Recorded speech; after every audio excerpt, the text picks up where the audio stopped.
हळदीचे अंकुरित बियाणे, काळी हळद, पांढरी हळद.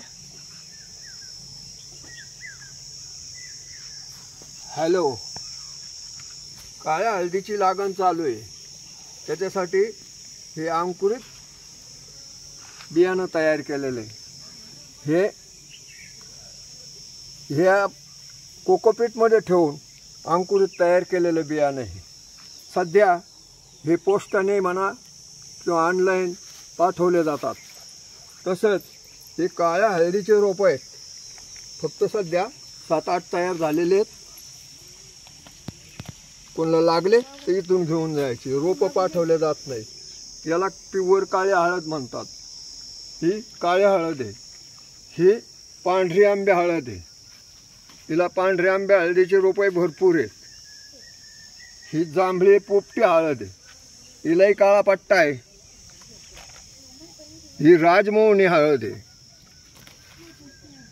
हिच्यामध्ये ही पांढरी सफेद हळद आहे. ही करचूर हळद आहे. माझ्याकडं 6 ते 7 जातीच्या व्हरायटी आहेत, हळदीच्या आहेत. त्या संपूर्ण हळदी आयुर्वेदिक आहेत. आज याची लागण चालू आहे. कोणाला लागले तर 8 दिवसापर्यंत मिळतील फक्त, पुढं नंतर मिळणार नाही.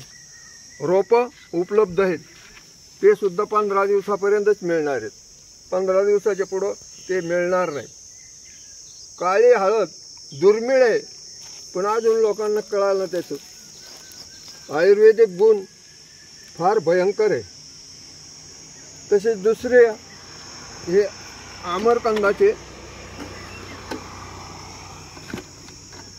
आमरकंदाचे रोपं मी तयार केलेले आहेत.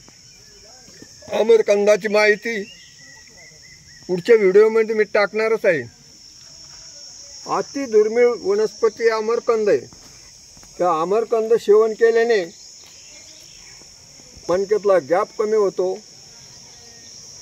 तसेच सांधेदुखी, हाडांना ताकद मिळण्याचं काम आमरकंद करतात. ते संपूर्ण विधी पुढच्या व्हिडिओमध्ये मी टाकणार आहे. व्हिडिओला लाईक करा, चॅनलला सबस्क्राईब करा. जय लक्ष्मी माता.